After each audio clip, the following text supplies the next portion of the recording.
आज की हमारी नई कहानी कहानी आपको पसंद आई या नहीं, कमेंट में जरूर बताना। तो चलो कहानी को स्टार्ट करते हैं।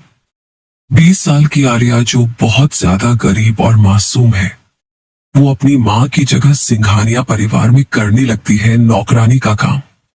लेकिन उसकी दुनिया उजड़ जाती है जब उसे पता चलता है कि उसकी माँ ने उसे सिंघानिया परिवार को बेच दिया है और अब उसे करनी पड़ रही है शादी रुद्राक्ष सिंघानिया से, जिसके नाम से ही सब डरते हैं। आर्या ने तो कभी रुद्राक्ष को देखा भी नहीं था, तो कैसे निभाएगी आर्या इस अनचाही शादी को? सा ऐसा नहीं हो सकता। मेरी माँ मेरे साथ ऐसा नहीं कर सकती। एक लड़की अपने सामने खड़ी बूढ़ी औरत से बोल रही थी। उसकी खूबसूरत ब्राउन आईज आंसुओं से भरी थी और उसका छोटा सा गोल चेहरा पके हुए टमाटर की तरह लाल हो चुका था। उसके सामने बैठी एक बूढ़ी औरत सख्ती से बोलती है, ऐसा ही हुआ है। तुम्हारी माँ ने तुम्हें हमें बेच दिया है। इसके लिए हमने उन्हें 20 लाख रुपए दिए हैं। इसलिए तुम हमारी गुलाम हो। हम तुमसे जो कहेंगे तुम्हें करना पड़ेगा। वह लड़की रोते हुए अपने घुटनों के बल बैठ जाती है और हाथ जोड़ते हुए बोलती है, हमारे साथ ऐसा मत कीजिए, हमें जाने दीजिए। हम माँ से लेकर सारे पैसे आपको वापस कर देंगे। यह सुनकर वह बूढ़ी औरत हंसते हुए बोलती है, तुम्हें सच में लगता है वो पैसे दे देंगी? बल्कि वह तो आज ये शहर छोड़कर ही जा रही है। तुम्हें यकीन नहीं होता? रुको, हम तुम्हें यकीन दिलाते हैं। वो अपना फोन निकालकर किसी को कॉल करती है। वहीं दूसरी तरफ से एक औरत फोन रिसीव करके खुशी से बोलती है, कैसी है आप मालकिन? बताइए मुझे क्यों फोन किया? क्या वह लड़की ढंग से अपना काम नहीं कर रही? फोन स्पीकर पर होने की वजह से लड़की उस आवाज को सुन पा रही थी। अपनी माँ का ये रूप देखकर तो उसे सदमा लगा था। बूढ़ी औरत बोलती है, हमने बस ये बताने के लिए फोन किया था कि अब आपका उस लड़की से कोई वास्ता नहीं होना चाहिए। दूसरी तरफ से आवाज आती है, अरे मैं तो उससे कब से पीछे छुड़ाना चाहती थी। वो कौन सा मेरी सगी औलाद है? तभी फोन कट जाता है और वो बूढ़ी औरत उस लड़की के आंसू पोंछते हुए बोलती है, हमें आपसे कोई दुश्मनी नहीं है, बस पोते के मोह में हम ये कर रहे हैं। लेकिन आप चिंता मत करिए, ये नाटक आपको बस 1 साल करना होगा, फिर आप आजाद हैं। वो वहां से चली जाती है और उनके जाते ही वो लड़की फूट फूट कर रोने लगती है और अपनी किस्मत को कोसने लगती है। ये भाई हमारी हीरोइन आर्या अग्रवाल, गोरा रंग, बड़ी बड़ी भूरी आंखें जिसमें मोती जैसे आंसू भरे थे, खूबसूरत पलकें, गुलाब की पंखुड़ी जैसे होंठ और कंधे तक आधे काले बाल। आर्या दिखने में एकदम गोरी थी, जरा सा पकड़ने पर भी उसकी स्किन रेड हो जाती है। दिखने में किसी एंजल से कम नहीं थी, लेकिन शायद उसकी किस्मत में एक डेमन लिखा था। वो डेमन था रुद्राक्ष सिंघानिया।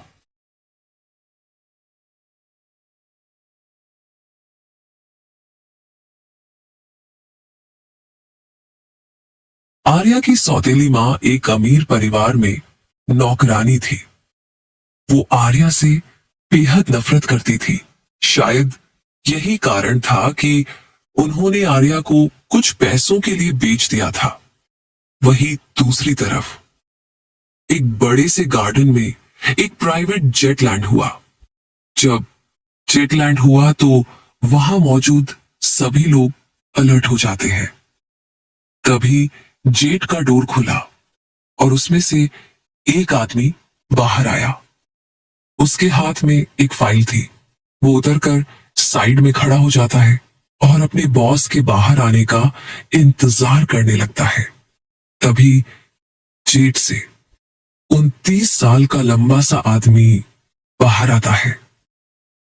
ये है हमारी कहानी के हीरो रुद्राक्ष सिंघानिया, जो कि इंडिया का काफी पावरफुल बिजनेसमैन और माफिया था, जिसे माफिया की दुनिया में RS नाम से जाना जाता था।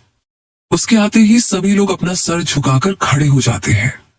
आखिर रुद्राक्ष का ऑरा इतना पावरफुल था कि सब उससे डरते थे।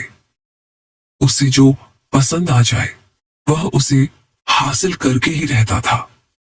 उसे ना सुनना बिल्कुल पसंद नहीं था और अपने काम को लेकर हमेशा सीरियस ही रहता था। उसे गलती करने वालों और झूठ बोलने वालों से सख्त नफरत थी। उसे जो चीज पसंद आ जाए वह उसे किसी भी कीमत पर पाकर ही रहता था। देखने में जितना हैंडसम, उससे कई ज्यादा खतरनाक और पावरफुल था रुद्राक्ष। और इसी बात का उसे सबसे ज्यादा रुद्र घमंड था। उसके लुक्स पर सभी लड़कियां फिदा थीं, लेकिन उसे लड़कियों से सख्त नफरत थी। उसे नहीं पसंद कि कोई लड़की उसके करीब आए। वो उनकी जान लेने से भी पीछे नहीं हटता था। रुद्राक्ष अपने असिस्टेंट के साथ चलते हुए कार के पास आता है। ब्लैक ब्लू कलर के 3 पीस सूट में वो किसी ग्रीक गॉड से कम नहीं लग रहा था। 6 फीट की हाइट, गोरा रंग, मस्कुलर बॉडी और उसके काले बाल हवा में उड़ते हुए उसके माथे को चूम रहे थे। गहरी काली आंखें और गुलाबी पतले होंठ जो किसी को भी अपनी तरफ आकर्षित करने के लिए काफी थे।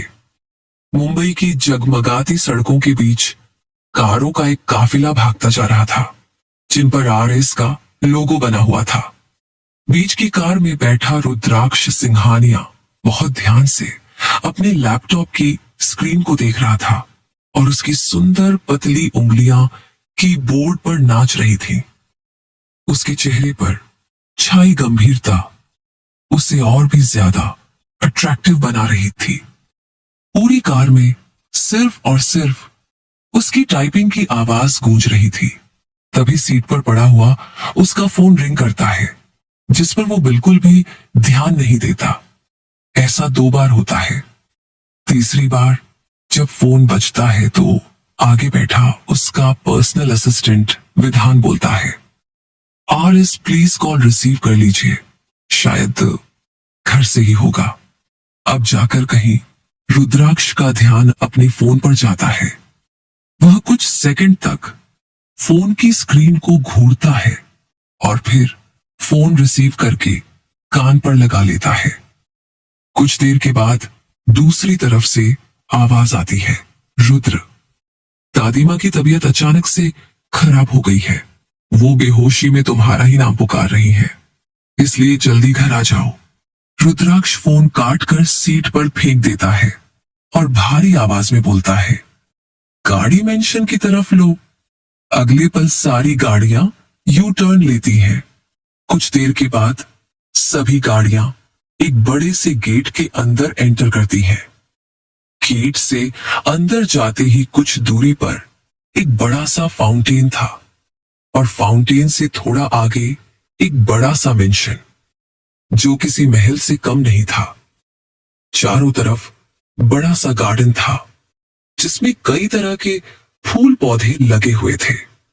कुल मिलाकर सिंघानिया मेंशन किसी स्वर्ग से कम नहीं लग रहा था। सारी गाड़ियां एक साथ रुकती हैं और बीच की गाड़ी से रुद्राक्ष राजा की तरह उतरता है और अपने कोट के बटन खोलते हुए घर के अंदर भागता है। इस समय उसके हैंडसम चेहरे पर घबराहट छाई हुई थी। वो एक आलीशान कमरे में जाकर रुकता है, जहां करीब 70 साल की बूढ़ी औरत बेड पर लेटी हुई थी। ये फैमिली हेड राजेश्वरी सिंघानिया थी, जिनके पास एक नर्स बैठी थी। थोड़ी दूर पड़े सोफे पर एक कपल बैठा हुआ था। ये रुद्राक्ष सिंघानिया के माता पिता यशवर्धन सिंघानिया और प्रतीक्षा जी थे। उनके बगल में बैठी लड़की रुद्राक्ष की इकलौती लाडली बहन त्रिशा थी। रुद्राक्ष दुनिया के लिए तो हार्टलेस था, लेकिन अपने परिवार से उसे बेहद प्यार था, पर वो कभी जताता नहीं था। परिवार के सभी लोग उससे डरते थे। वो अपनी दादी माँ के पास घुटनों के बल बैठ जाता है। नर्स उठकर साइड में खड़ी हो जाती है। रुद्राक्ष अपनी दादी का हाथ पकड़कर बोलता है, दादी माँ, आप ठीक तो है ना? राजेश्वरी जी आंखें धीरे से खोलती हैं और उसके हाथ पर हाथ रखकर बोलती है, नहीं बेटा, मैं ठीक नहीं हूं। मुझे ऐसा लग रहा है कि बहुत ही जल्द मैं भी तुम्हारी दादाजी के पास जाने वाली हूं। दादी जी, मेरी बीमारी का इलाज डॉक्टर के पास नहीं है। बस मैं चाहती हूं मरने से पहले तुम मेरी आखिरी इच्छा पूरी कर दो। रुद्राक्ष, मैं जानता हूं आपकी वो इच्छा क्या है, पर सॉरी, वो कभी पूरी नहीं होगी। राजेश्वरी जी ड्रामा करते हुए रोने लगती है और नर्स से बोलती है, कोई ऐसा इंजेक्शन नहीं है जिससे मैं बिना दर्द के मर सकूं। वैसे भी मेरे जीने का क्या फायदा? मेरा प्यारा पोता मेरी बात मानने से इनकार कर रहा है। उन्हें खून की उल्टी होने लगती है, जिस पर सब उन्हें संभालने लगते हैं, लेकिन वो दवा खाने से इनकार कर देती है, जिस पर सब परेशान हो जाते हैं। त्रिशा, प्लीज भाई, आप मान जाइए ना। देखिए, दादी माँ कितनी रिक्वेस्ट कर रही हैं। अगर उन्हें कुछ हो गया तो आप कभी खुद को माफ नहीं कर पाएंगे। रुद्राक्ष अपना माथा सहलाते हुए, ठीक है, मैं आपकी बातें मानने के लिए तैयार हूं, बस आप दवाइयां टाइम पर लीजिए। ये सुनते ही राजेश्वरी जी बेड से बैठते हुए ताली बजाकर बोलती हैं, ये हुई ना मेरे पोते वाली बात, कल ही तुम्हारी शादी होगी। ये सुनकर वो उन्हें हैरानी से घूरने लगता है, तो राजेश्वरी जी आंखें बंद करके लेट जाती हैं।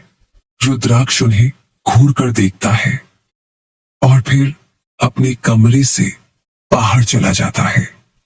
अगला दिन सिंघानिया मेंशन में चहल पहल थी। पूरा मेंशन फूलों और लाइट से सजा हुआ था। हाल के बीचों बीच स्टेज लगा था और मंडप बना हुआ था। घर के मेंबर तैयार होकर घूम रहे थे और तभी राजेश्वरी जी बोलती हैं, त्रिशा, जाओ उस लड़की को मेरे पास भेजो।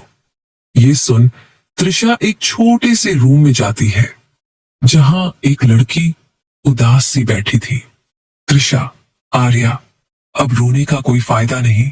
जो हो रहा है उसे रोका नहीं जा सकता।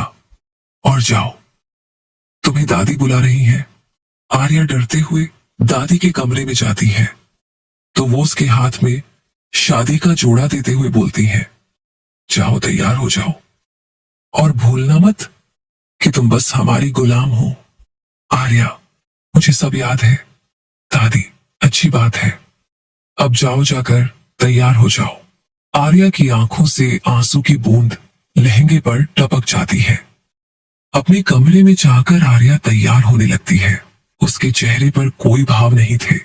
उसकी शादी आज इस घर के मालिक रुद्राक्ष सिंघानिया से होने वाली थी, जिसे उसने कभी नहीं देखा था, लेकिन उसके बारे में जितना सुना था वो डराने के लिए काफी था। कुछ देर बाद वो दुल्हन के लिबास में तैयार खड़ी थी। लाल रंग का लहंगा उसके गोरे बदन पर खिल रहा था। उसके छोटे छोटे हाथों में लाल चूड़ियां भरी थीं और गले में बड़ा सा हार जो उसके होठों को छू रहा था। माथे पर छोटी सी बिंदी और होठों पर लिपस्टिक लगी हुई थी। हल्के से मेकअप में आर्या बहुत खूबसूरत लग रही थी। बस कमी थी तो उसकी मुस्कान की, जो जाने कहां गुम हो गई थी। तभी त्रिशा वहां आ जाती है और मुस्कुराते हुए बोलती है, आप बहुत प्यारी लग रही है मेरी होने वाली भाभी, लेकिन पता नहीं आप भाई को पसंद आएंगी भी या नहीं। वो उसे मंडप में ले जाती है, जहां पर सिर्फ घर के लोग मौजूद थे। रुद्राक्ष वहां दूर दूर तक नजर नहीं आ रहा था। पंडित जी दादी को देखते हुए दूल्हे को बुलाने के लिए कहते हैं। दादी रुद्र को फोन करती है, तो दूसरी तरफ से भारी सी आवाज आती है, आई एम कमिंग। कुछ देर बाद रुद्राक्ष फॉर्मल कपड़ों में वहां आता है। दादी कुछ बोलने के लिए मुंह खोलती है, उससे पहले वो उन्हें हाथ दिखाकर चुप कर देता है और आर्या के पास चला जाता है। आर्या की पलकें झुकी हुई थी। उसने नजर उठाकर रुद्राक्ष को देखा भी नहीं था। यही हाल रुद्राक्ष का था। वो पास रखी थाली से सिंदूर उठाकर उसकी मांग भर देता है और गले में मंगलसूत्र पहनाते हुए बोलता है, हो गई शादी, पंडित जी दक्षिणा लेकर जाइएगा। इतना बोल वो अपने कमरे में चला जाता है। वहीं बाकी सब हैरान खड़े थे और सबसे ज्यादा हैरान थी आर्या। रुद्राक्ष की आवाज सुनकर ही वो डर से कांप उठी थी। दादी, हमें अपने पोते से ऐसी ही उम्मीद थी। त्रिशा, अपनी भाभी को कमरे में छोड़ आओ। ये सुनकर आर्या के रोंगटे खड़े हो जाते हैं और वो शादी की पहली रात के बारे में सोचते ही घबरा जाती है।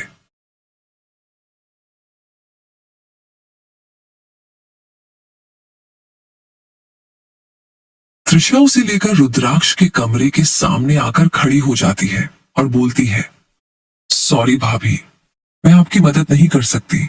अंदर तो आपको जाना ही पड़ेगा और आज से यही आपका कमरा है। आर्या, माँ, छे, मुझे डर लग रहा है। त्रिशा, डर तो लगेगा ही। आखिर आपने डेविल सिंघानिया उर्फ रुद्राक्ष सिंघानिया से शादी की है। उनके बारे में तो आपको पता ही होगा ना। मैं आपको डराना नहीं चाहती, लेकिन फिर भी इतना कह रही हूं कि उनके सामने कोई भी गलती मत कीजिएगा और जितना हो सके चुप ही रहना, क्योंकि वह किसी की भी गलती माफ नहीं करते और बहुत बुरी सजा देते हैं। ये सुनकर आर्या डर जाती है। त्रिशा उससे हाथ छुड़ाकर बोलती है, मुझे तो नींद आ रही है, मैं चली सोने। आप अपनी स्पेशल नाइट एंजॉय करिए मेरी प्यारी भाभी, और हो सके तो जल्दी से मुझे बुआ बना दीजिए। ये बोलकर वह हंसते हुए निकल जाती है। आर्या को उस पर गुस्सा आ रहा था, उसकी हिम्मत नहीं होती रुद्राक्ष के कमरे में जाने की। तभी राजेश्वरी, सुलेखा राजेश्वरी वहां आती है और गुस्से से बोलती है, तुम अभी तक यही खड़ी हो। ये सुनकर आर्या डर जाती है और बोलती है, मैं बस जा ही रही थी। राजेश्वरी, तो अब जाओ। खड़ी खड़ी मेरा मुंह क्यों देख रही हो? और याद रखना, वो तुम्हारे साथ जो कुछ भी हो, लेकिन तुम इस घर के लिए वारिस नहीं पैदा कर सकती। यह सुनकर आर्या की आंखें भीग जाती हैं और हाँ में सिर हिला देती है। राजेश्वरी वहां से चली जाती है। आर्या हिम्मत करके दरवाजे का हैंडल पकड़ती है और दरवाजा खोल देती है। पूरा कमरा अंधेरे में डूबा था। कमरे में सिगरेट का धुआं भरा हुआ था। वह कसकर अपने लहंगे को पकड़कर अंदर आती है। तभी कमरे का दरवाजा झटके से बंद हो जाता है, जिस पर चौंक कर वह पीछे मुड़ती है। वहां एक आदमी खड़ा था, जो कुछ देर पहले बना उसका पति था। कमरे में रोशनी काफी कम थी, लेकिन आर्या उसे देख पा रही थी। उसकी तीखी नजरें जब खुद पर महसूस हुई तो आर्या के रोंगटे खड़े हो गए। रुद्राक्ष एक हाथ में ड्रिंक से भरा ग्लास ले उसे ऊपर से नीचे तक गहराई से घूर रहा था। उसकी व्हाइट शर्ट कोहनी तक मुड़ी हुई थी। वो ग्लास जमीन पर फेंक कर उसके बहुत करीब आ जाता है। उसके दिमाग में क्या चल रहा था ये कोई नहीं जानता था। उसे अपने करीब आता देख आर्या डर कर सिकुड़ जाती है। उससे बहुत घबराहट हो रही थी। कमरे की लाइट ऑफ थी, लेकिन बालकनी से आती हल्की रोशनी आर्या के चेहरे पर पड़ रही थी, जिससे उसका गोरा चेहरा दमक रहा था। रुद्राक्ष उसके चेहरे को गौर से देखते हुए उसके एकदम करीब आ जाता है और ऊपर से नीचे तक घूरते हुए बोलता है, इस खूबसूरती से तुमने मेरी दादी को अपने जाल में फंसाया है ना? वैसे मानना पड़ेगा, दादी की पसंद है तो कमाल। उसकी भारी आवाज सुनकर आर्या का गला सूखने लगता है। वह हकलाते हुए बोलती है, वो दादी ने। अचानक से रुद्राक्ष उसके बालों को पकड़कर उसका चेहरा पीछे खींचता है, जिससे आर्या की चीख निकल जाती है।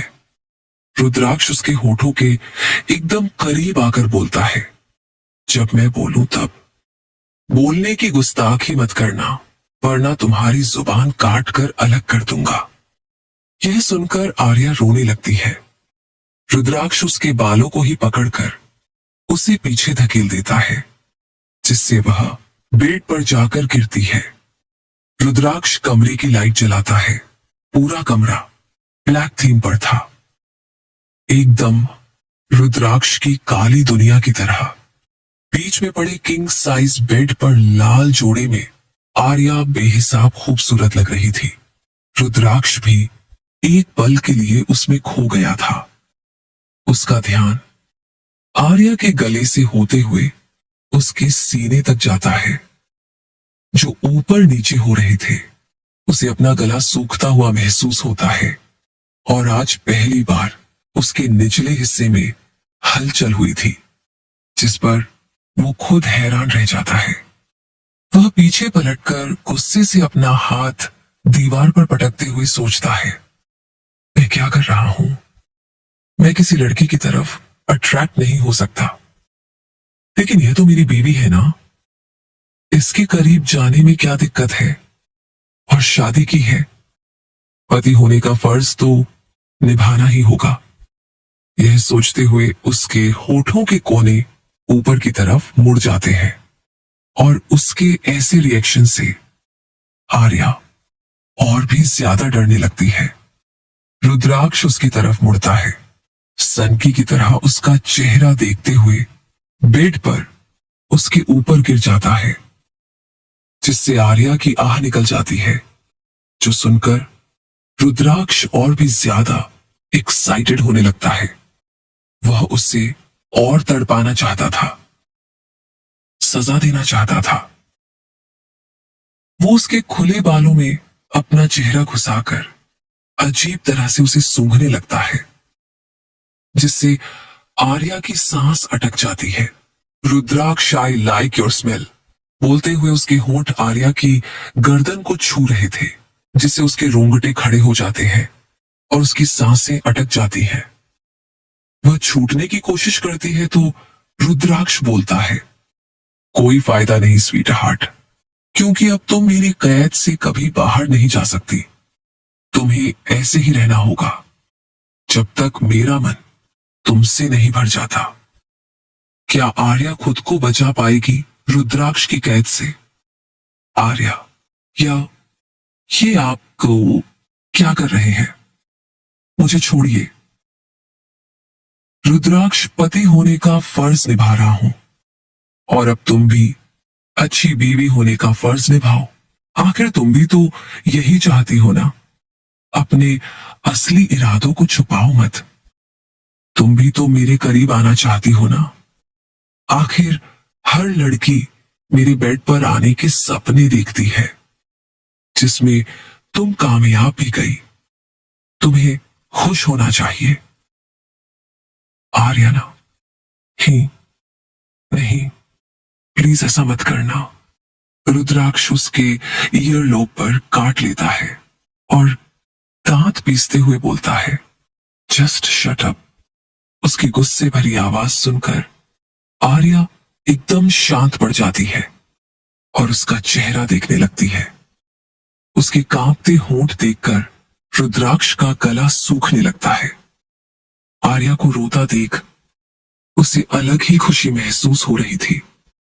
वो उसके आंसुओं को अपनी एक उंगली से पोंछते हुए बोलता है, तुम्हारी आंखों में आए आंसुओं का कारण मैं हूं और हमेशा मैं ही रहूंगा। तुम्हें रुलाने और मुस्कुराने का हक सिर्फ मुझे है। रुद्राक्ष का ये रूप देखकर आर्या डर कर कांपने लगती है और उसे धक्का देकर भागने की कोशिश करती है, जिस पर रुद्राक्ष की आंखें डार्क हो जाती है। वो तुरंत उसका हाथ पकड़कर उसे खींचकर अपने नीचे दबा लेता है। आर्या डरते हुए, मुझे जाने दो। रुद्राक्ष, ऐसे कैसे जाने दो? आज तो हमारी सुहाग रात है। इतना बोल वो उसकी मांग टीके को हटाकर उसके कान के झुमके निकाल कर फेंक देता है और एक हाथ से उसकी नथ खींचता थे, जिससे आर्या को बहुत दर्द महसूस होता है। तभी उसे अपने होठों पर रुद्राक्ष के होंठ महसूस होते हैं। रुद्राक्ष पूरी दम लगाते हुए उसके होठों को काट और चूस रहा था, जिसे आर्या को अपने होठों पर बहुत दर्द महसूस होता है। वह रुद्राक्ष को दूर करने की कोशिश करते हैं, लेकिन रुद्राक्ष की ताकत के आगे उसके एक नहीं चलती। रुद्राक्ष उसके मुंह में अपनी टंग डालकर उसे चूसने लगता है, जिससे आर्या सांस भी नहीं ले पा रही थी। कुछ देर बाद जब रुद्राक्ष उसके होंठ छोड़ता है तो वो गहरी गहरी सांसें लेने लगती है। उसके होठों से होकर रुद्राक्ष उसकी गर्दन पर काटने और चूसने लगता है।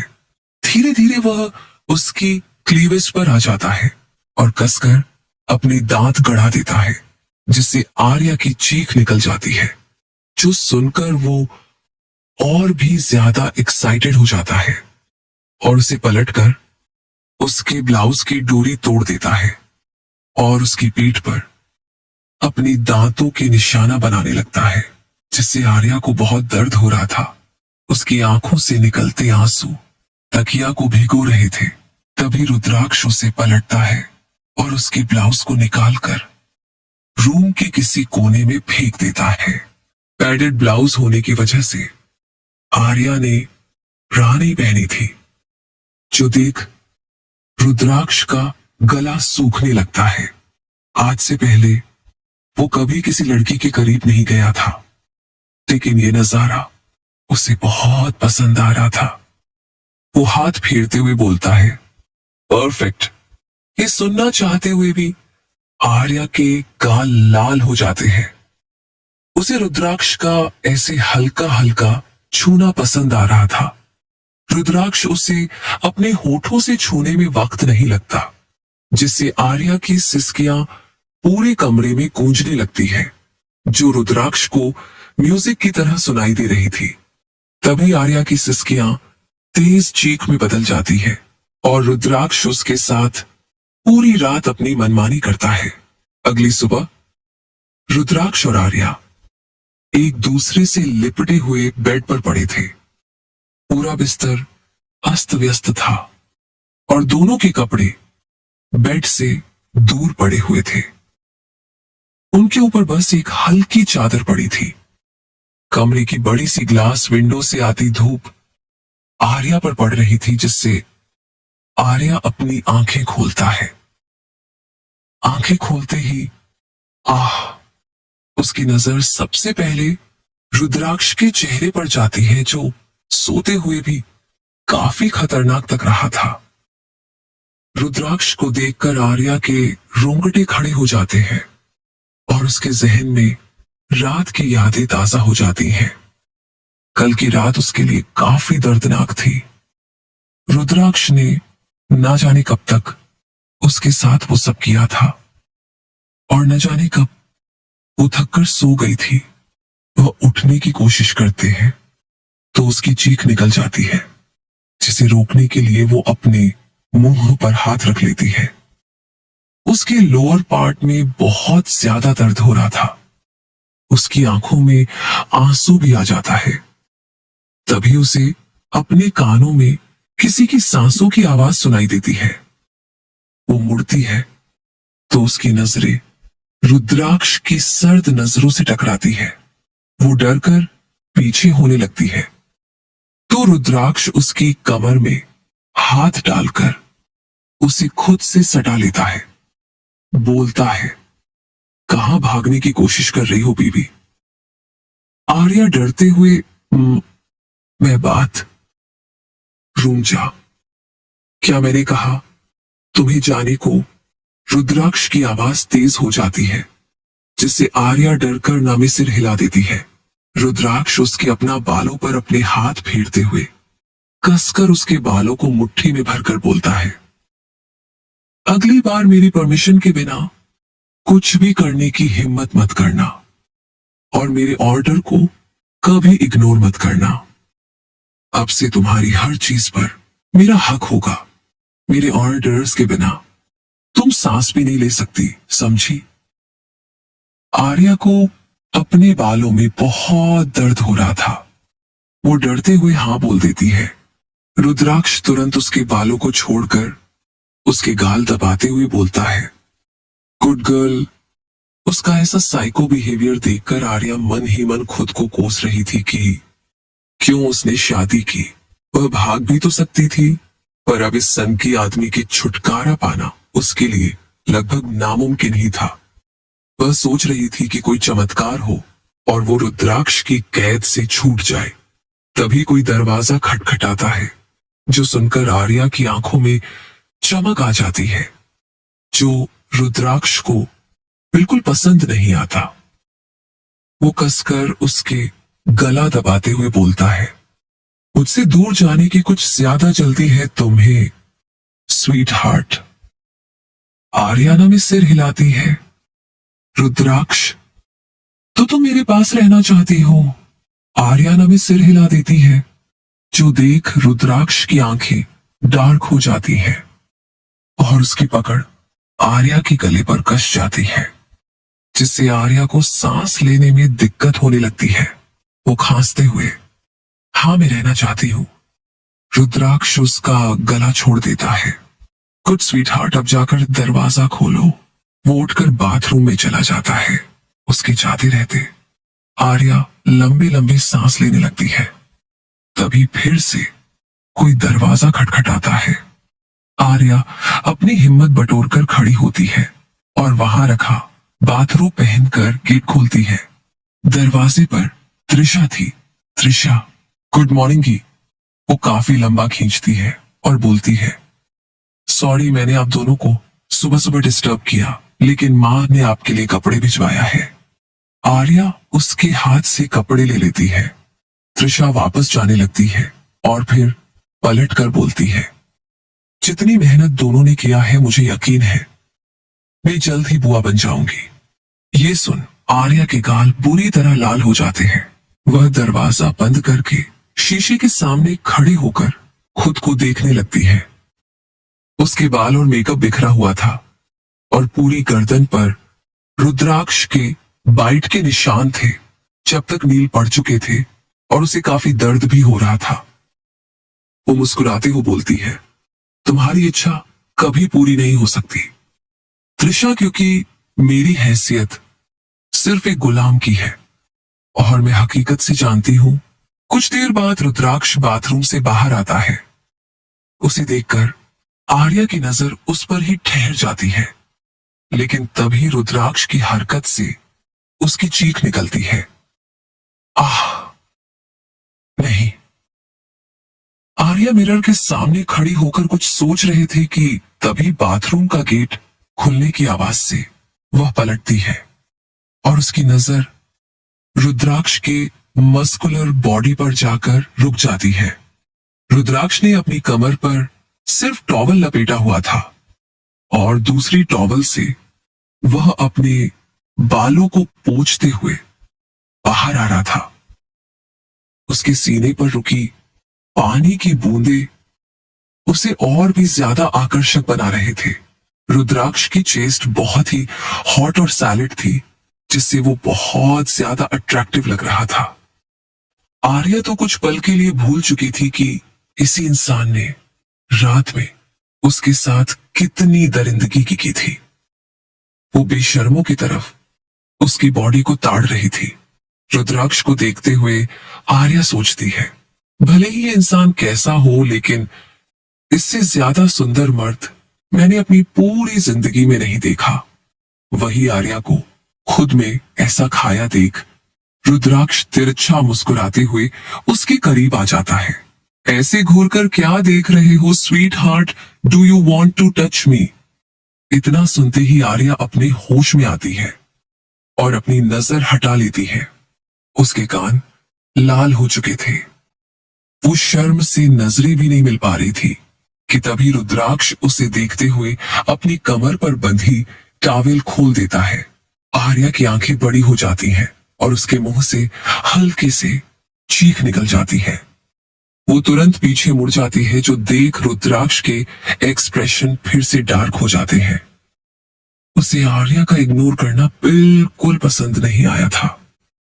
वो पीछे से कसकर आर्या के बाल खींचते हुए उसे अपने करीब करता, जिससे आर्या की आह निकल जाती है। आह, आप क्या क्या कर रहे हैं? छोड़िए, मुझे दर्द हो रहा है। रुद्राक्ष, तुम्हारी हिम्मत कैसे मुझे इग्नोर करने की? स्वीट हार्ट आर्या, मैं आपको इग्नोर नहीं कर रही हूं। रुद्राक्ष, तो तुमने नजर क्यों फेरी? आर्या मन ही मन उसे शर्माना कहते, बेवकूफ आदमी। लेकिन रुद्राक्ष से ऐसा बोलने की उसकी हिम्मत नहीं होती। रुद्राक्ष, जब तक मैं तुम्हारे सामने हूं, तुम्हारी नजर हर पल मुझ पर होनी चाहिए, समझी? आर्या सिर हिला देती है। Rudraksh, that's like my good girl. वो आर्या की गर्दन पर जोर से काट लेता है, जिससे आर्या को बहुत दर्द होता है और उसकी चीख निकल जाती है। उसकी आंखों में आंसू आ जाता है। रुद्राक्ष उसकी जगह चूसने लगता है। आर्या को अपनी स्किन जलती हुई महसूस होती है। वो रोते हुए बोलती है, आह, रुक जाइए, बहुत दर्द हो रहा है।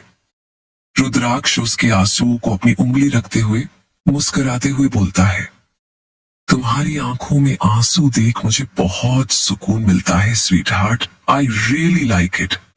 इतना बोल वो अपने हाथों को ऐसे पोंछता है मानो उसने कोई गंदी चीज छू ली हो, जो देख आर्या मन ही मन बहुत दुखी होती है और बाथरूम में चली जाती है।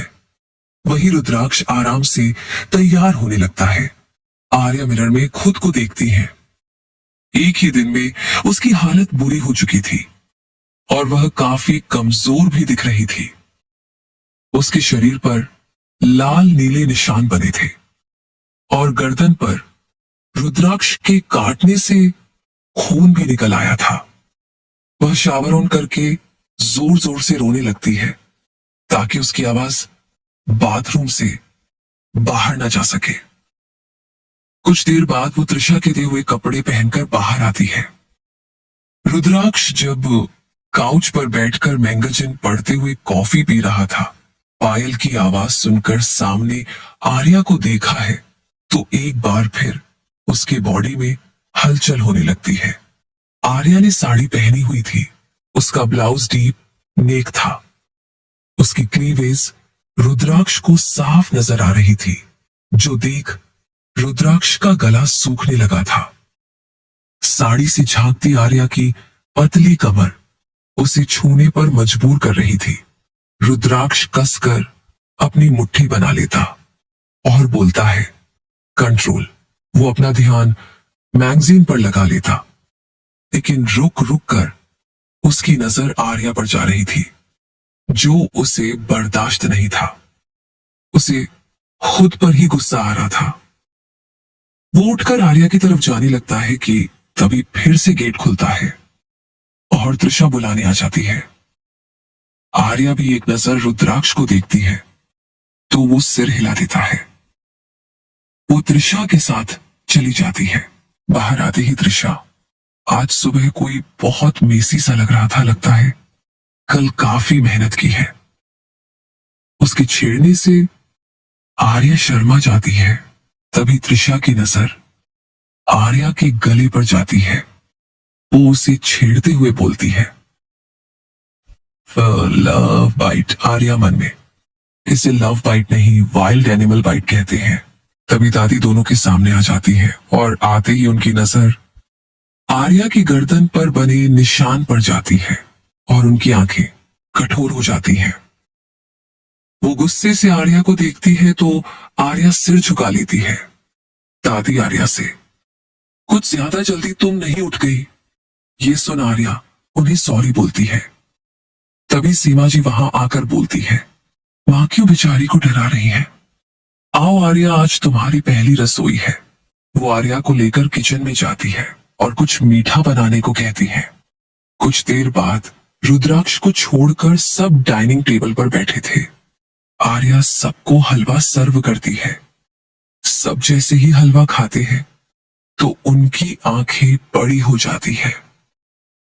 वही आर्या अपनों तारीफें सुनने के लिए उतावली हुई जा रही थी, क्योंकि उसे खाना बनाना काफी पसंद था। सब जैसे तैसे करके हलवा खाते हैं। दादी, जाओ अपने पति को भी ये खिला दो।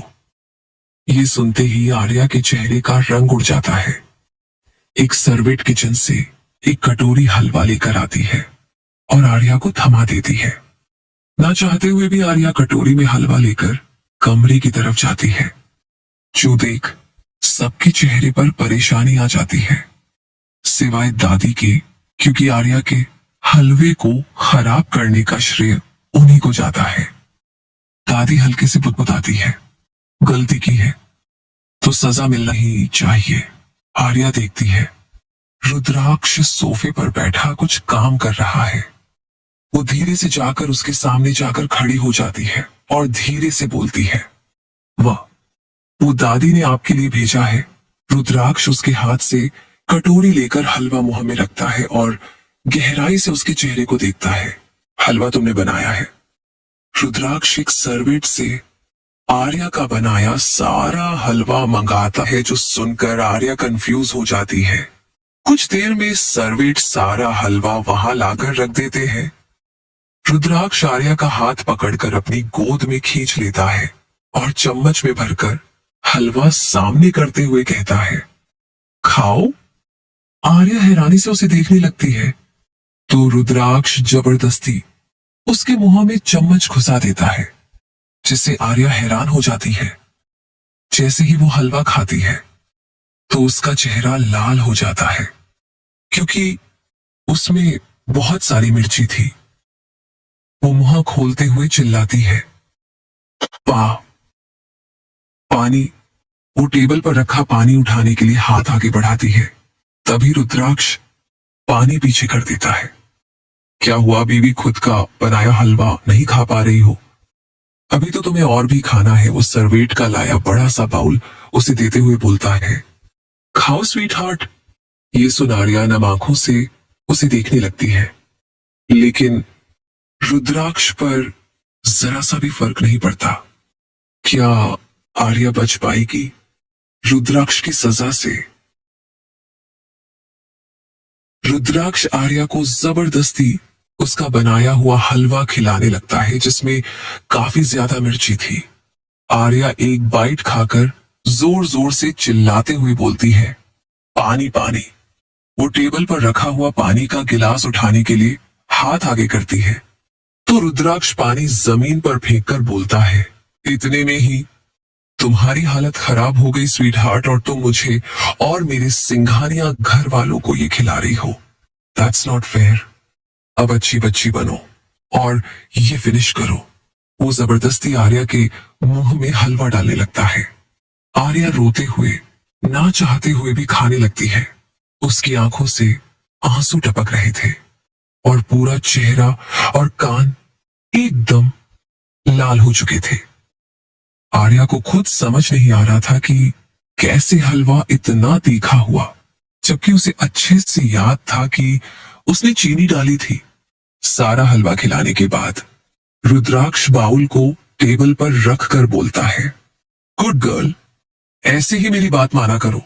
उसकी नजर आर्या के फूले होठों पर जाती है, जो ज्यादा तीखा खाने की वजह से एकदम लाल हो चुके थे। फुकुक। वो बुदबुदाता है और उसके होठों से अपने होठों को जोड़ देता है। आर्या वो पहली लड़की थी जिसके वो करीब आता था, वरना वो लड़कियों के मामले में बहुत कठोर था। लेकिन आर्या को देखते ही उसका खुद पर से कंट्रोल छूट जाता था। वो आर्या के मुलायम होठों का स्वाद लेते हुए उसमें समाना चाहता था। आर्या उसके सीने पर मारते हुए उसे पीछे धक्का देने की कोशिश करती है, जो रुद्राक्ष को बिल्कुल भी पसंद नहीं आता। वो उसका हाथ मोड़कर पीठ से लगा देता, जिसे आर्या दर्द से कराह उठती है। वहीं रुद्राक्ष उसके मुंह में अपनी जीभ डालते हुए कसकर उसे चूसने लगता है, जिससे आर्या को सांस लेने में दिक्कत होने लगती है। ऐसा लग रहा था मानो वो बेहोश हो जाएगी। तभी रुद्राक्ष उसके होठों से अलग होता है और उसके होठों को छोड़ते हुए बोलता है, ah, your lips are so delicious sweetheart. I think I am addicted with it. उसके छोड़ते ही आर्या लंबी लंबी सांसें लेने लगती है, जिससे उसका सीना रुद्राक्ष की चेस्ट से टच होने लगता है। रुद्राक्ष की नजर उसकी चेस्ट पर जाती है। वो उसे छूना चाहता था, कल रात की तरह। अपने ख्यालों से ही तंग आकर वो गुस्से से आर्या को घूरते हुए ही बाहर चला जाता है। उसके जाते ही वो पानी का मग उठाकर मुंह में लगा लेती है और पूरा जग खाली कर देती है।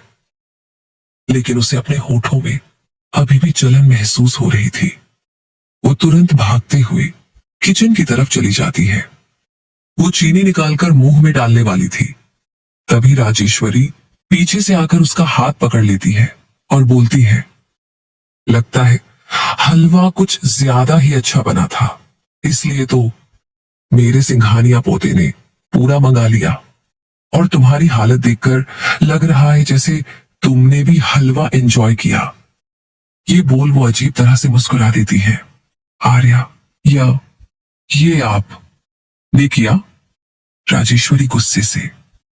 हाँ, ये तुम्हारी सजा थी मेरे पोते के करीब जाने की, और ये खा लेना। मैं नहीं चाहती कि मेरा सिंघानिया वारिस एक नौकरानी की कोख से पैदा हो। ये बोल वो उसे दवा दे देती है। वहीं उनकी बातें आर्या सिर झुकाए सुन रही थी। उसकी खूबसूरत आंखें आंसुओं से भरी थी। राजेश्वरी उसे दवा का पैकेट देकर बोलती है, ये रख लो, आगे भी तुम्हारे काम आएगा, और इसे खाना मत भूलना। ये बोल वो वहां से चली जाती है। उनके जाते ही आर्या किचन में ही जमीन पर बैठ जाती और रोने लगती है। तभी पीछे से कोई उसके कंधे पर हाथ रखता है। वो चौंक कर पीछे मुड़ती है तो वहां पर उसके साथ प्रतीक्षा जी खड़ी थी।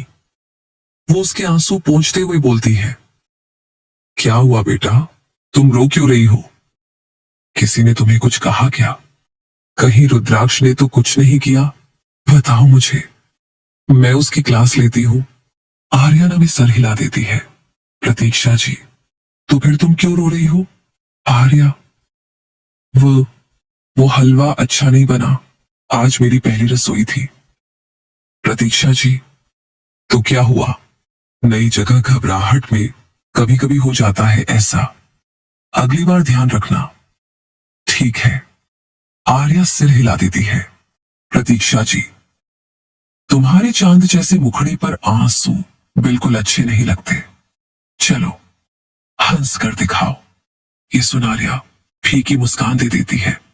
राजेश्वरी, मां के अलावा कोई भी नहीं जानता था कि आर्या की मां ने उसे बेचा था, और ना ही ये कि वो उनके घर में काम करने वाली नौकरानी की बेटी थी। प्रतीक्षा जी उसे पहली रसोई का नेक देती है। आर्या मना करती है, लेकिन वो नहीं मानती। कुछ देर बाद आर्या अकेली अपने कमरे में बैठी थी और अपनी जिंदगी के बारे में सोच रही थी, जो पलक झपकते ही बदल चुकी थी।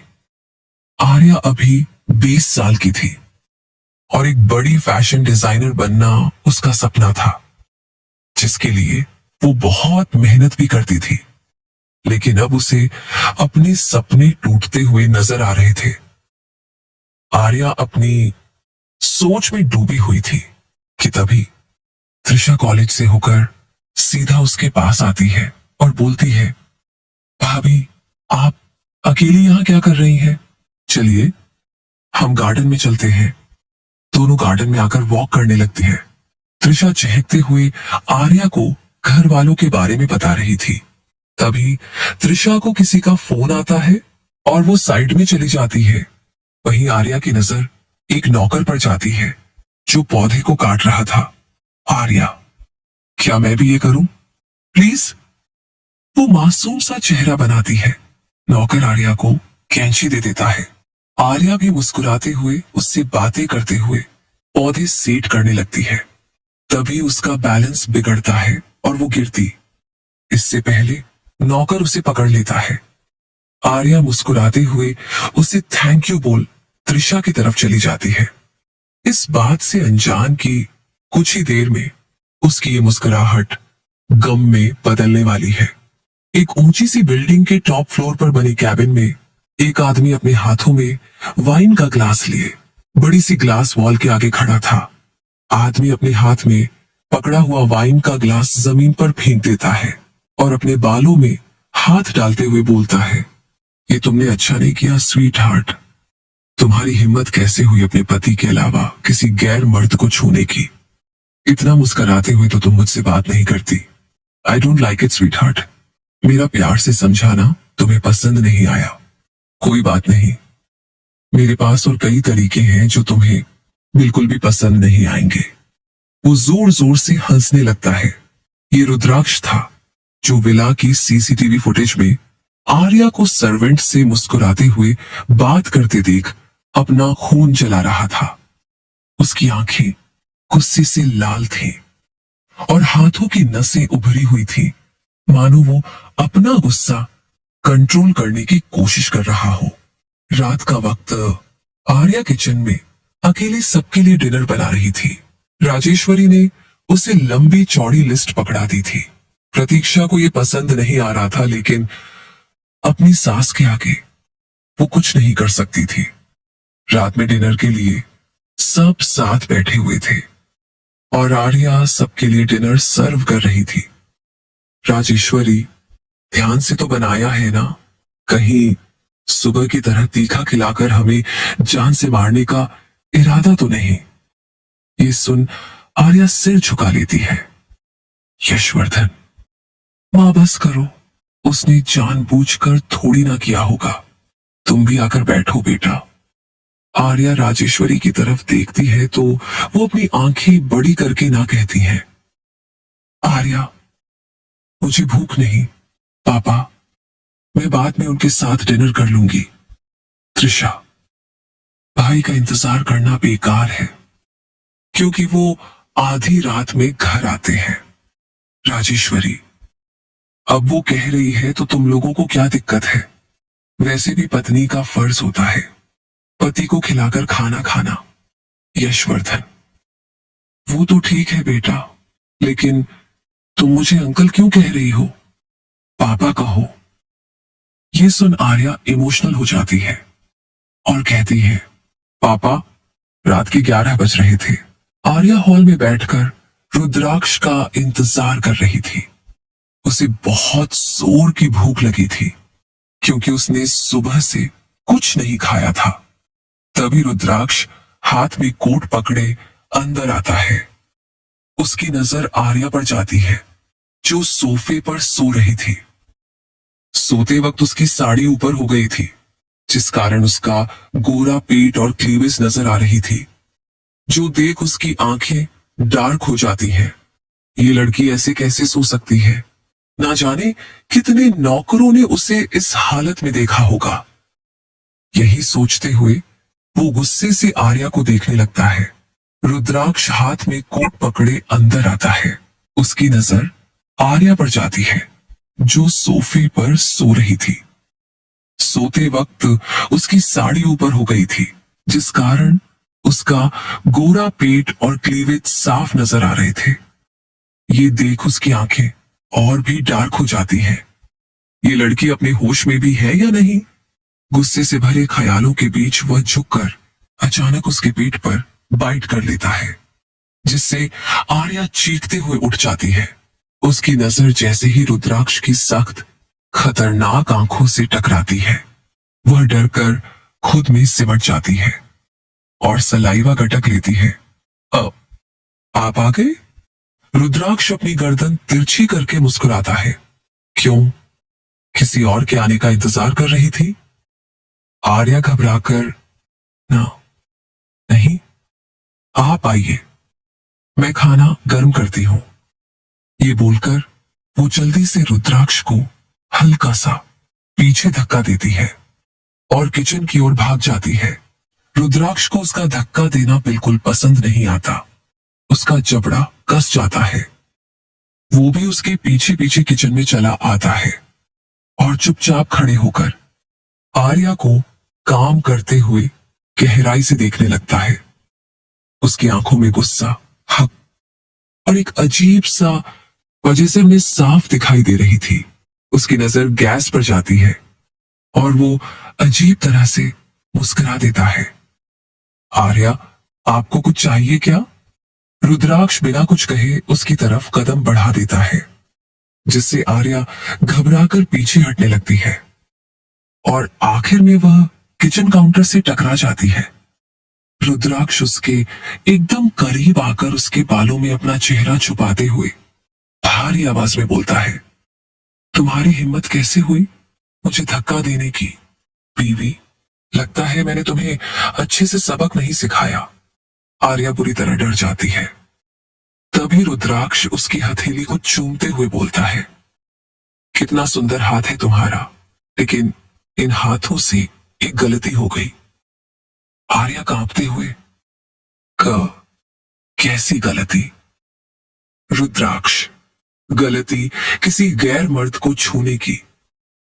यह सुन आर्या कंफ्यूज हो जाती है। और सबसे बड़ी गलती अपने पति को धक्का देना। तुम्हारे हाथ को सजा तो मिलनी ही चाहिए ना, ताकि आगे ऐसा ना हो। यह सुन आर्या अपना हाथ छुड़ाने लगती है कि तभी रुद्राक्ष पीछे से गैस ऑन करता है और उस पर आर्या का हाथ रख देता है। आर्या दर्द से चीखती उससे पहले ही वह उसका मुंह अपने हाथों से दबा देता है। चलन असहनीय थी। आर्या बुरी तरह रोने लगती है। उसका हाथ छुड़ाने की कोशिश करती है, लेकिन रुद्राक्ष की पकड़ से छूट पाना मुमकिन नहीं था। कुछ पल बाद रुद्राक्ष गैस बंद करता है और उसका हाथ पानी में डाल देता है। आज के लिए इतना काफी है। उम्मीद है तुम्हें यह सब याद रहेगा। बताओ, याद रहेगा ना? वो उसके जले हाथ पर कसकर दबाव डाल देता है। आर्या रोते हुए हाँ में सिर हिलाती है। रुद्राक्ष, गुड गर्ल, अगर पहले ही ध्यान देती तो ये ना होता। स्वीट हार्ट, देखो कितना जल गया है तुम्हारा हाथ। तुम क्यों मुझे गुस्सा दिलाती हो? वो उसके जले हाथ पर एक नरम सी किस देता है और फर्स्ट एड निकालकर उसके हाथ पर क्रीम लगाने लगता है। आर्या को उसका व्यवहार समझ नहीं आ रहा था। पहले यह सनकी आदमी उसे इतना दर्द देता है और फिर वही मलहम भी लगाता है, लेकिन जो भी हो, आर्या को उससे गहरी तीखी नफरत होने लगी थी। वह इस सनकी आदमी के साथ एक पल भी नहीं रहना चाहती थी। रुद्राक्ष उसे कहीं खोया देख उसका हाथ दबा देता है। आर्या चीखते हुए उसकी तरफ देखने लगती है। रुद्राक्ष, जब मैं तुम्हारे सामने हूं तो तुम किसके ख्याल में खोई हो? स्वीट हार्ट, तुम्हारे दिल दिमाग, बात हो, ये ख्यालात, या हो तुम्हारा ये जिस्म, सब पर सिर्फ मेरा हक है। रुद्राक्ष सिंघानिया का, समझी? रुद्राक्ष के कहे हर एक शब्द आर्या के कानों में गूंज रहे थे, जो उसे ये एहसास करा रहे थे कि वो सिर्फ रुद्राक्ष की ही है। लेकिन उसका क्या? उसे इस साइको आदमी से दूर भागना था। लेकिन अगले पल वो उसकी बाहों में थी। रुद्राक्ष उसे गोद में उठाकर कमरे की तरफ चला जाता है। थोड़ी दूर खड़ी राजेश्वरी ये सब देख रही थी। रुद्राक्ष ने आर्या के साथ जो किया, उन्हें उससे कोई दिक्कत नहीं थी, लेकिन उन दोनों की करीबी उनसे बर्दाश्त नहीं थी। सिर्फ वो ही जानती थी कि क्यों उन्होंने आर्या को अपनी बहू बनाया था। रुद्राक्ष आर्या को बेड पर लिटा देता है और पलटकर अपनी शर्ट उतारने लगता है। आर्या उसके मस्कुलर बैक देखकर एक पल के लिए अपने दर्द को भी भूल जाती है। उसके दिमाग में एक वाइल्ड ख्याल आता है, काश मैं उसे छू पाती और क्या होता, मेरे नाखून उसकी बॉडी में घुसते और वो मेरा नाम पुकारता। ये सब सोचते हुए उसके गाल लाल हो जाते हैं। तभी उसे खुद की सोच पर घिन आने लगती है। तो उस आदमी के बारे में कैसे सोच सकती है जिसमें तुझे इतना दर्द दिया। तभी रुद्राक्ष पलटकर उसके ऊपर आ जाता है, जिससे आर्या हैरान हो जाती है और छूटने की कोशिश करने लगती है। रुद्राक्ष अपने एक हाथ से उसके दोनों हाथों को उसके सिर के ऊपर लगा देता है। रुद्राक्ष, पहले मुझे घूर घूर कर देखती हो और जब मैं करीब आता हूं तो दूर जाने के लिए छटपटाती हो। That's not fair sweetheart. Arya हकलाते हुए, मैं आपको घूर नहीं रही थी। रुद्राक्ष, तू क्यों नहीं घूर रही थी? स्वीट हार्ट, क्या मेरी बॉडी देखकर तुम्हें कुछ नहीं होता? क्या तुम्हें मैं हॉट नहीं लगता? इस बार आर्या झुंझलाहट में बोलती है। अजीब पागल आदमी है आप। देखो तो क्यों देख रही थी? न देखो तो क्या मैं हॉट नहीं लगता? आखिर आप चाहते क्या है, पहले ही बता दीजिए। रुद्राक्ष की घूरती नजरों को देख उसे रियलाइज होता है कि उसने क्या बोला। वो तुरंत अपनी जीभ दांत से काटते हुए मासूम सा चेहरा बनाकर बोलती है, सॉरी रुद्राक्ष, बीवियों की तरह हरकतें कर रही हो तुम। स्वीट हार्ट, आर्या धीरे से, खुद पति वाला हक जता सकते हैं, मैं बीवी होकर भी बीवियों वाली हरकतें नहीं कर सकती हूँ। वो बोलती तो धीरे से, लेकिन रुद्राक्ष के तेज कान सब सुन लेते हैं। रुद्राक्ष, अगर मैं पति का हक लेने पर आ गया तो बहुत रोगी तुम। आर्या, रुलाते तो आप है ही, इसमें क्या अलग हो जाएगा? आर्या के अंदर ना जाने कैसे इतनी हिम्मत आ गई थी, लेकिन रुद्राक्ष की जलती नजरों को देख उसकी सारी हिम्मत हवा हो गई थी। वो डरते हुए उसे देखती है। तभी रुद्राक्ष उसके बालों में अपना सिर घुसाता है। आर्या कसकर अपनी आंखें बंद कर लेती है, क्योंकि उसे पता था आगे क्या होने वाला है। आह! रुद्राक्ष कसकर उसकी गर्दन पर अपने दांत गड़ा देता है और फिर उसी जगह चूमने लगता है। आर्या, दूर हो जाइए, आप मेरे साथ जबरदस्ती नहीं कर सकते। इतना सुनते ही रुद्राक्ष उसके बालों से सिर बाहर निकलता है और उसे किसी शिकारी की तरह घूरने लगता है। आर्या डरकर अपनी आंखें बंद कर लेती है। उसकी सांसें तेज हो जाती हैं, जो रुद्राक्ष का ध्यान आकर्षित करता है। रुद्राक्ष की तरफ से कोई हरकत न देख आर्या धीरे से अपनी आंखें खोलती है और उसकी नजरें अपनी चेस्ट पर जाकर उसके गाल शर्म से लाल हो जाते हैं। वो कुछ करती उससे पहले रुद्राक्ष उसके क्लीवेज पर होंठ रख बुदबुदाता है, सो सेक्सी। आर्या लंबी लंबी सांसें लेने लगती है। तभी रुद्राक्ष की अगली हरकत से उसकी आंखें बड़ी हो जाती हैं। आर्या की तरफ से कोई हरकत न देख आर्या धीरे से अपनी आंखें खोलती है और उसकी नजरें अपनी चेस्ट पर जाकर उसके गाल शर्म से लाल हो जाते हैं। वो कुछ करते उससे पहले रुद्राक्ष उसके क्लीवेज पर होंठ रख बुदबुदाता है, सो सेक्सी। आर्या लंबी लंबी सांसें लेने लगती है। तभी रुद्राक्ष उसकी क्लीवेज पर अपनी दांत गड़ा देता है। एक बार फिर आर्या चीख उठती है।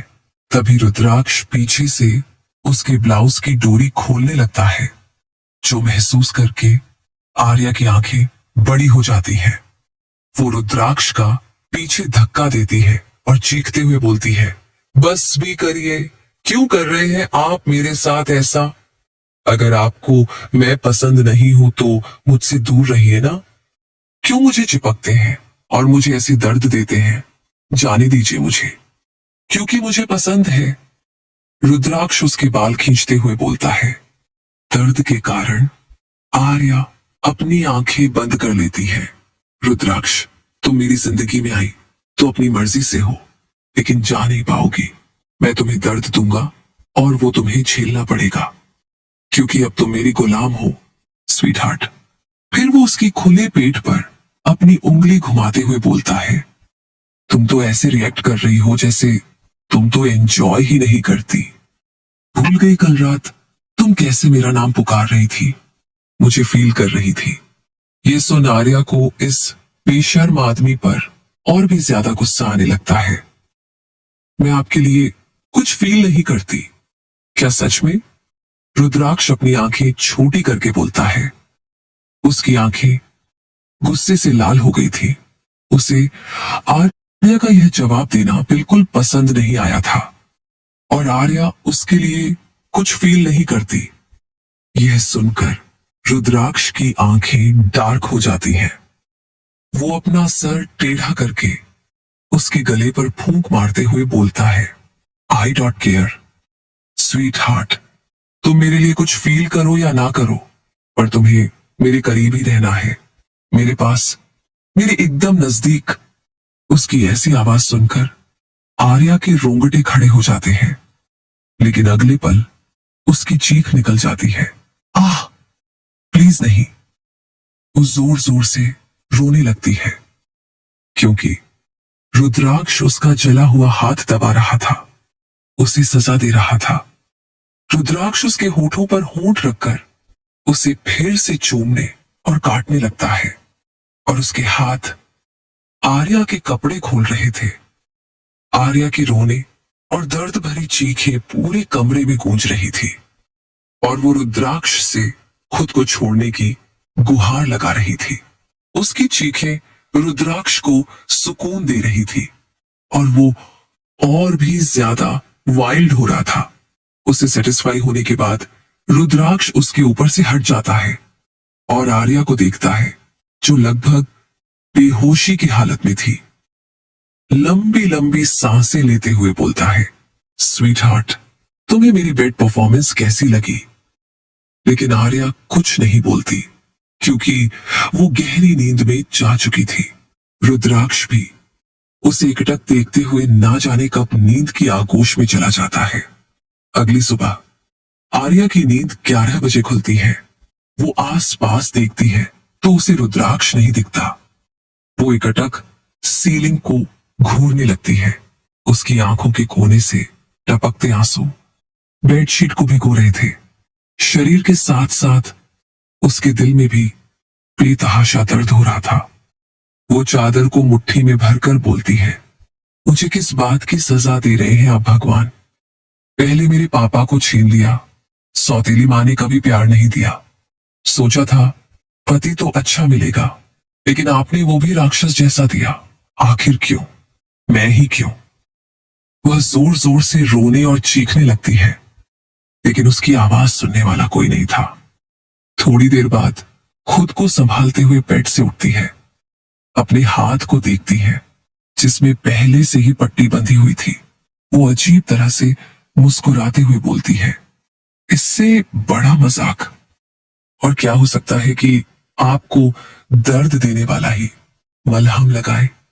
वो शीशे में अपने शरीर को देखती है जिसमें बने निशान कल रात रुद्राक्ष की हैवानियत की गवाही दे रहे थे। पहले के निशान मिटे भी नहीं थे, क्या दूसरे निशान और मिल गए थे? वो लड़खड़ाते हुए बाथरूम में जाती है और गर्म पानी से नहाने लगती है, जिससे उसे काफी आराम मिलता है। कुछ देर में तैयार होकर बाहर आती है। अपनी गर्दन पर बने निशानों को मेकअप से छुपाने लगती है, क्योंकि अब वह दादी की सजा नहीं भुगतना चाहती थी। अपने चेहरे पर झूठी मुस्कान सजाए वो कमरे से बाहर निकल जाती है तो उसे पता चलता है कि घर पर आज कोई भी नहीं है, जिससे उसे थोड़ा अच्छा महसूस होता है।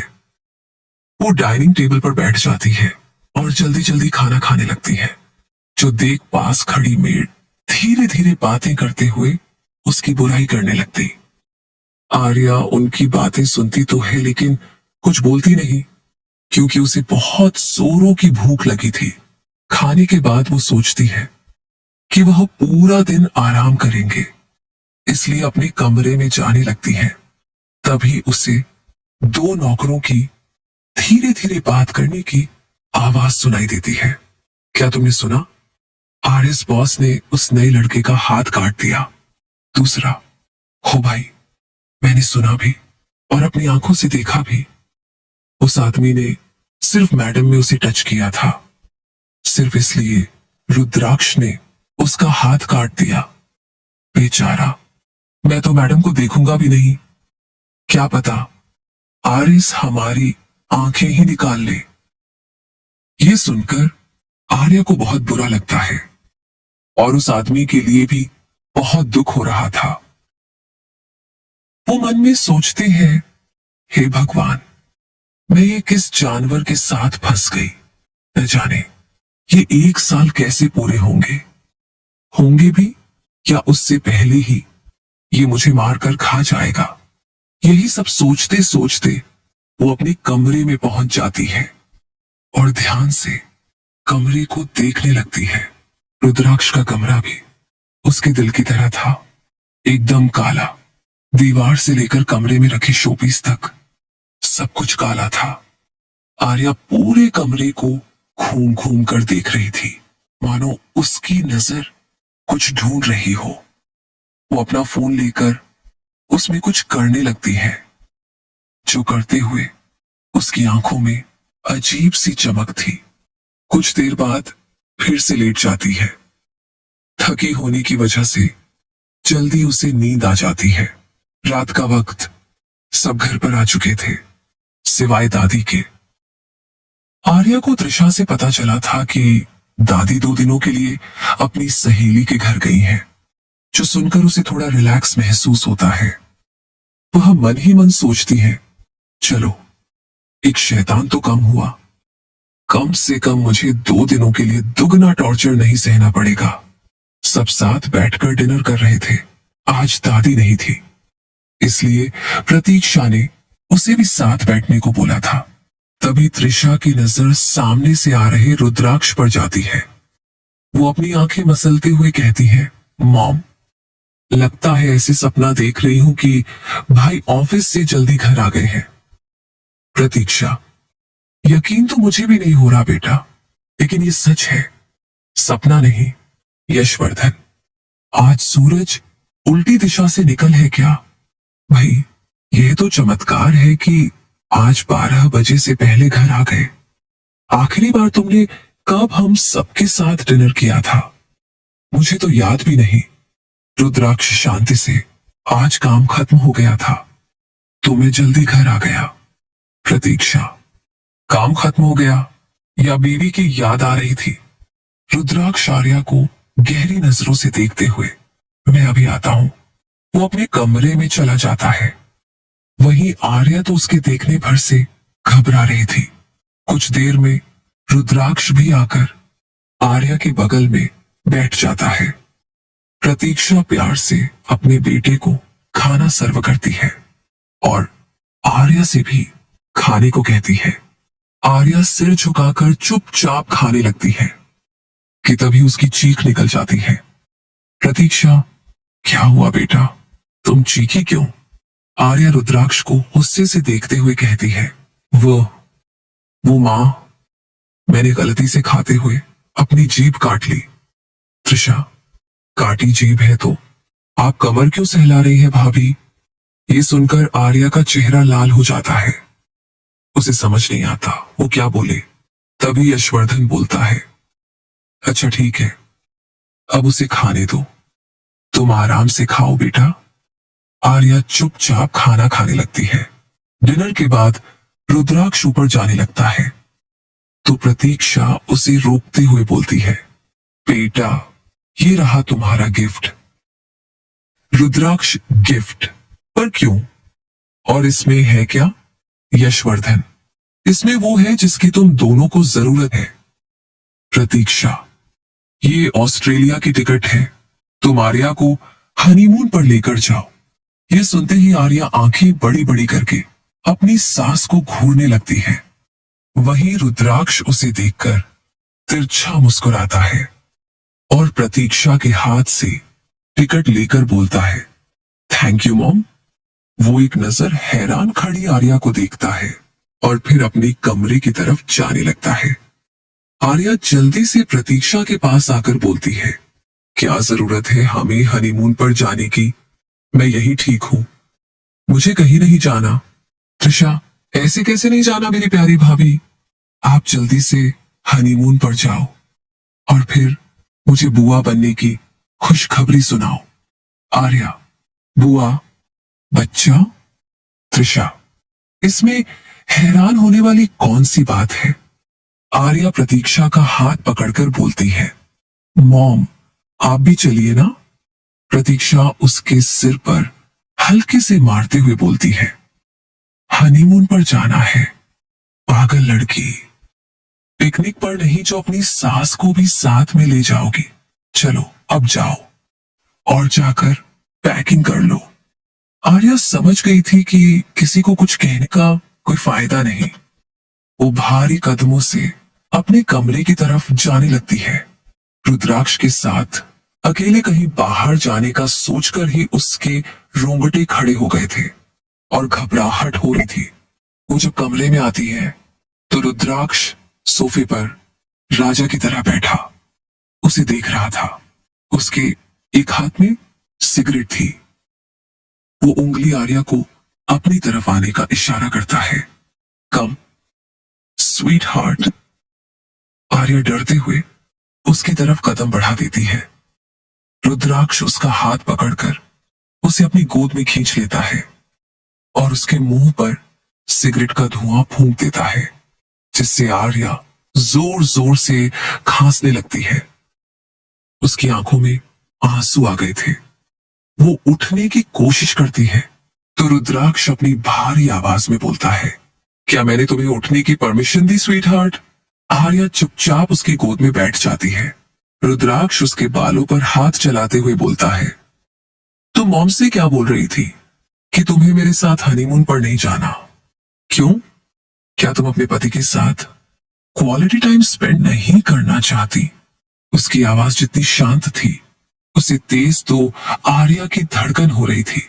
रुद्राक्ष उसके बालों को माथे से पकड़कर पीछे खींचता है और उसकी ठुड्डी पर काटते हुए बोलता है, वर्ड स्वीट हार्ट।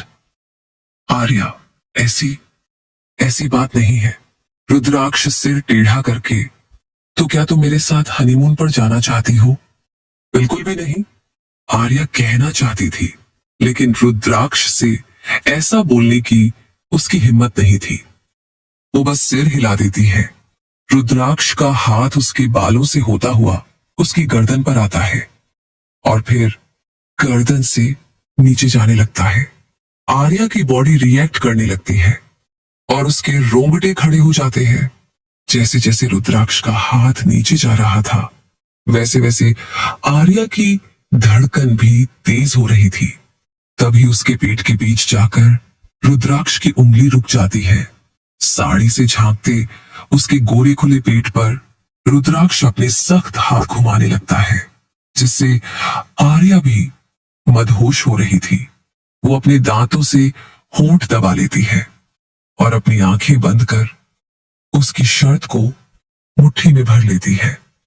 ये देखकर रुद्राक्ष के चेहरे पर कातिल मुस्कान छा जाती है।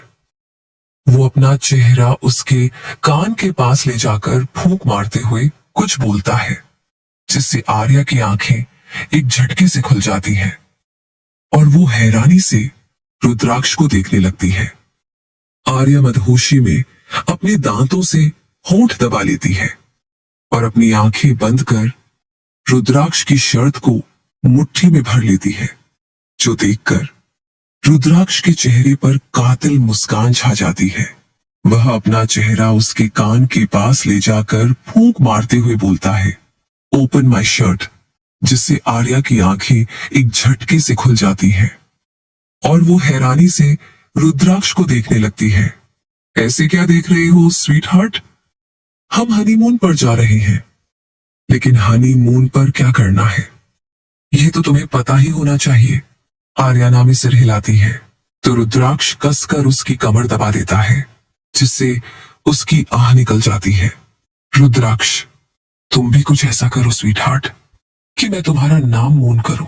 मुझे मना करने की सोचना भी मत, वरना तुम्हें ही तकलीफ मिलेगी। उसकी सख्त आवाज सुनकर आर्या डर जाती है और अपने कांपते हाथों से उसकी शर्ट के बटन खोलने लगती है। उसका डरा हुआ चेहरा देखकर रुद्राक्ष को मजा आ रहा था। कुछ देर में आर्या उसकी शर्ट उतारकर सोफे पर रख देती है। उसे समझ नहीं आता आगे क्या करे, इसलिए अपनी मासूम निगाहों से रुद्राक्ष को देखती है तो वह उसका हाथ अपनी चेस्ट पर रखकर बोलता है, किस मी।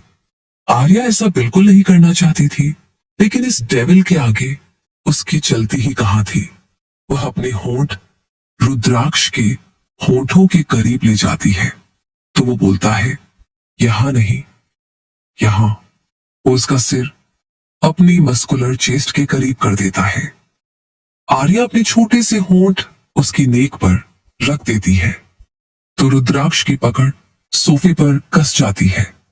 रुद्राक्ष अपनी आंखें बंद कर कहता है, मुझे मजा नहीं आ रहा स्वीट हार्ट। मुझे अपने होने का एहसास ऐसे कराओ जैसे मैं तुम्हें कराता हूं।